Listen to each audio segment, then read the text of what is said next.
goddamn house arrest. Junior really does have one of the bleakest endings in the entire series. This fucking house. I'm dying here. Alright, just take it easy, okay? Think about it. He goes from being a powerful captain with a loyal crew to spending the last 8 years of his life basically trapped in his own house. What are you, breaking the terms of your house arrest? I got a dispensation from the marshals. From season 2 onward, his story is one long, slow decline. I'm trapped. What's the goddamn point? Goddamn house arrest. House arrest, dwindling influence, a shrinking world, and nothing to define him except occasional scraps of advice and whatever usefulness Tony could squeeze out of him as a figurehead. Even deep into season 5, he's still being used, still being propped up as a target for the feds.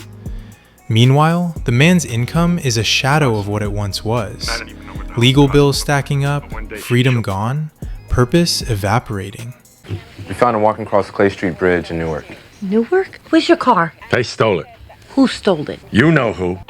And then the dementia sets in. Suddenly, he's reduced to a confused old man in a grim, state-run facility, forgotten by most of the people who once depended on him. It's heartbreaking. Look at her like that. Mario Lean. He gave me my first hand job. Me and Vincent Miniscalco in the alley behind the chicken market. Junior? God, what am I saying at this poor woman's wake? I mean, sure, he did get that one hand job behind the chicken market as a kid. So there's that, I guess. God, what am I even saying? And at this poor woman's wake? Hey, Junior, did she even really exist? He'd just glare and mutter, "Keep thinking you know everything, my little nephew." What makes it all the more tragic is that if he'd just told everyone to mind their own business and stayed with his girlfriend, he could have spent his golden years happily going down on her instead of rotting away alone. He genuinely liked her, maybe even loved her, but his pride was too big. Though, to be fair, it wasn't just pride, it was betrayal. She spilled something he explicitly told her not to. If she'd reveal that, what else would she talk about? In his world, that is a life or death breach. Still, the brutal irony is that the guys probably forgot the joke within a day, and the indictments were coming for him regardless. And no, he wasn't whacked. In some ways, that might have been kinder. The saddest truth? His fate mirrors real life. A lot of us face something similar in old age. Loss of independence, fading memories, the world closing in. And Junior outlived almost everyone he knew, which might be the cruelest twist of all. His arc makes total narrative sense, and it's devastating. But I agree, I wish we'd had more time with him unrestricted, especially with Mikey. Season 1 Junior is such a joy to watch because he's still sharp, still free, still dangerous. By contrast, once he's arrested, the world abandons him. The word is, your Uncle Junior is gonna whack Pussy Malanga. He's gonna do it at your friend Artie Bucco's restaurant. The cafe scene at Artie's place shows how many people still orbited him when he had power. This is why you can't watch Uncle June? I told you last week we have Nika's preschool meeting. After the arrest, almost no one. Just Bobby, practically assigned to babysit him. The show makes it clear this is the natural outcome for these guys. No pot of gold at the end of the rainbow. Just loneliness when you stop earning. Look at someone like Johnny Sack. The second he went down, Phil swooped in, and everyone left Ginny alone. Even the wives abandoned her, and she was one of the kindest among them. Junior's arc is, in its way, beautifully written. Dominic Chianese brought so much subtlety and humor to the role. His dynamic with Nancy Marchand was incredible. The way he slid into dementia, first faking parts of it, then actually succumbing, was both hilarious and brutally sad. And his obsession with attending every funeral as a social event, painfully real. Rewatching the series, you see just how slowly and completely he disappears into that fog. It's funny, it's tragic, and it's one of the most honest portrayals of aging the show ever gave us. Junior's poker game at the Psych Center still kills me. Jackie Jr. was supposed to rob that thing. What was he going to walk away with? A couple Kit Kats and a warm Coca-Cola? Maybe some Milk Duds? And honestly, yes, I would like some, thank you very much. Toss in some sprees while you're at it. Then there's Junior dropping that joke. What did the blind man say when he passed the fish market? What did the blind man say when he passed the fish market? I don't know. Good morning, ladies.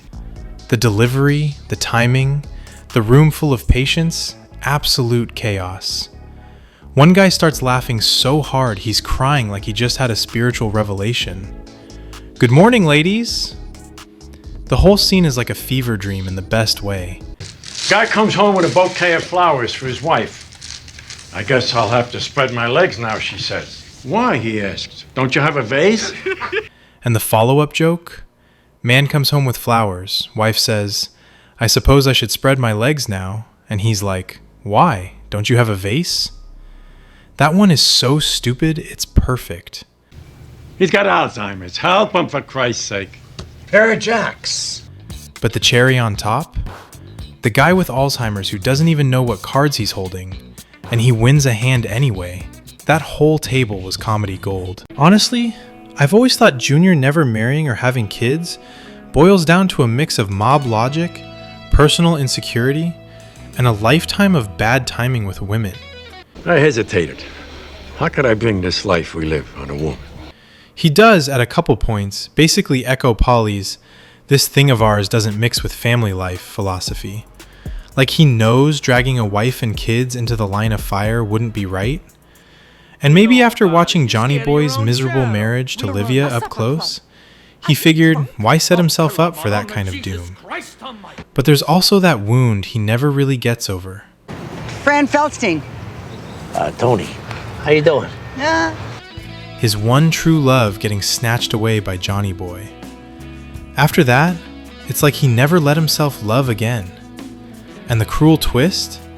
That one that got away turns out to be Fran Feldstein, who Tony, of course, later bends over the couch and bangs the dust out of.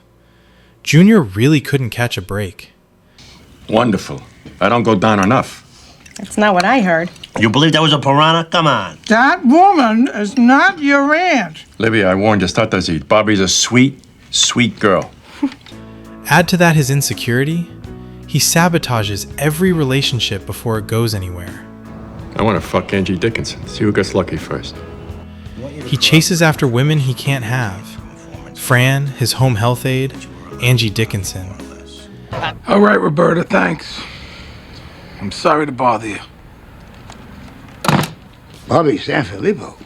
Junior hasn't kept time with her in years. Meanwhile, the one woman who actually wanted him, Roberta, he dumps over some stupid pride.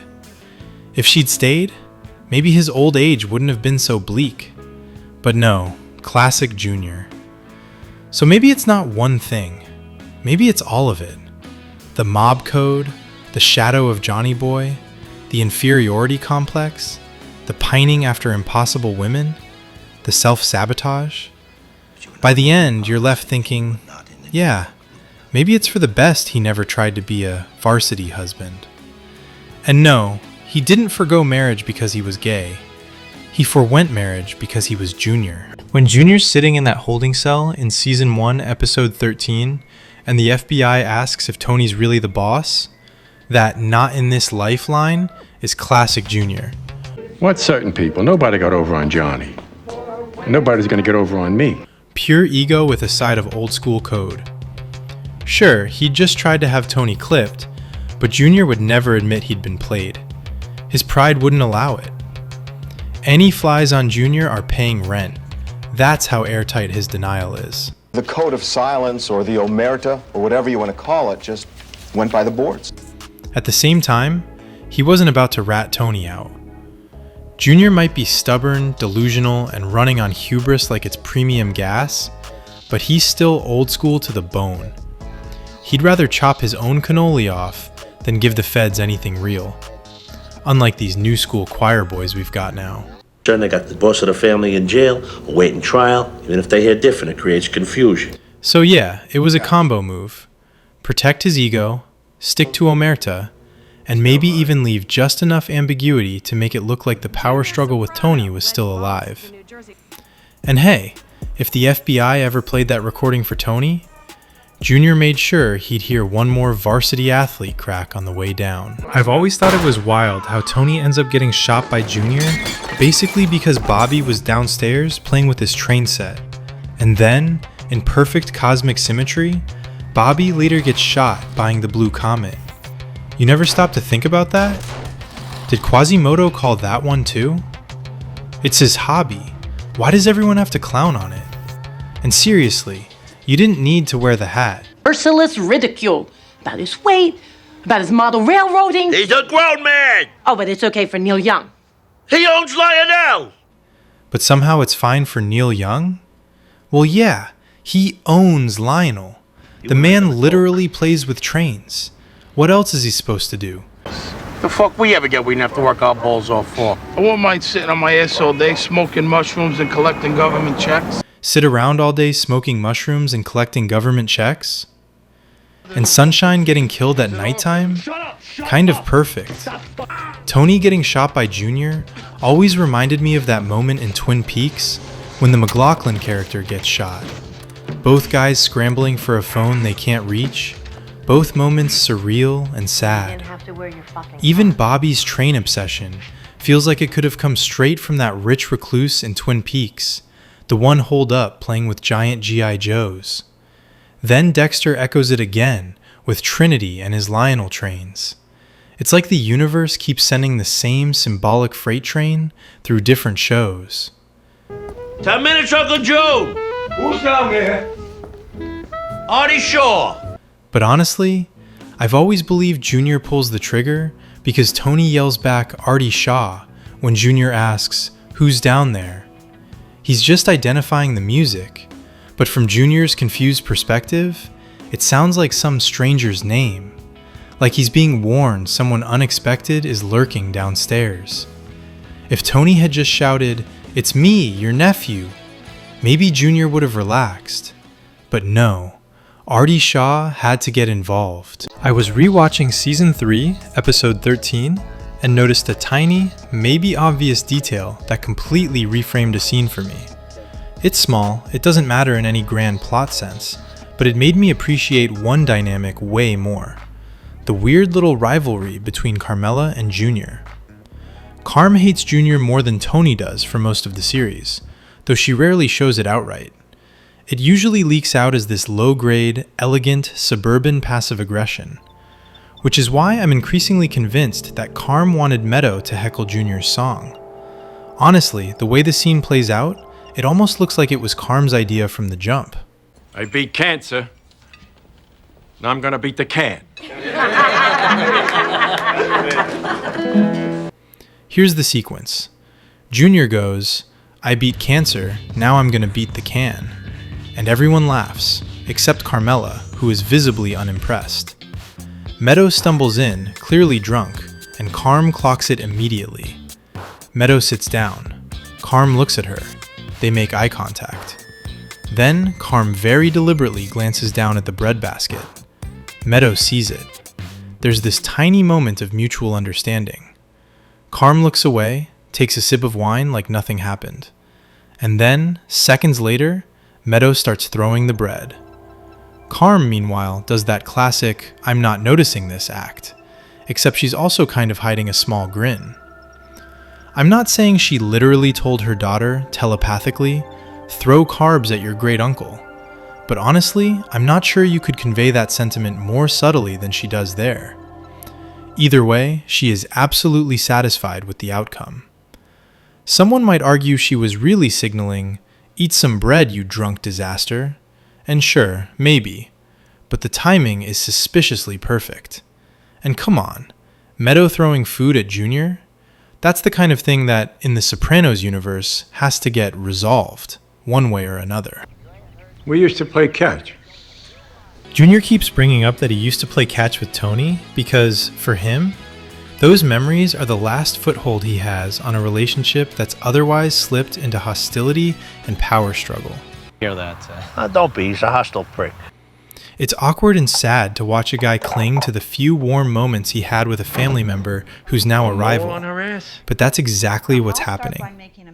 As people get older, they tend to fixate on the past, especially on the kids who grew up, got their own lives, and stopped seeing you as some larger-than-life figure. Tony went from being the little nephew who admired him to an adult who challenges him. And in a culture where respecting your elders is a big deal, that shift stings even more. And for Junior, this wasn't just any memory. It was the pinnacle of emotional connection he felt capable of expressing. That stupid game of catch is, in his mind, proof that he was the real father figure Tony never truly had. Johnny Boy was barely present, and Junior knows it. Playing catch was his version of I raised you, delivered with the same blustery pride he uses for everything. So of course he weaponizes it. He's self-centered, he's insecure, and he can't stand the idea of someone he once saw as a fat little kid growing into a man who outshines him. If this is true, Livia, you know what I mean, I'm the boss, for Christ's sake. If I don't act, blood or no... That mix, nostalgia, ego, insecurity, and resentment, is why Junior keeps trying to pull rank using childhood memories. And the irony is that Tony did have genuine affection for him, even with all the toxicity. That's part of why getting shot by the guy rattles him so deeply. Hello? Well, you don't recognize me? Their final scene together makes it clear. Under all the bitterness, there was real love, real pain. I'm Anthony, Johnny's son. And decades of complicated family history that neither of them ever managed to say out loud. So Junior just kept circling back to that damn game of catch. Subscribe.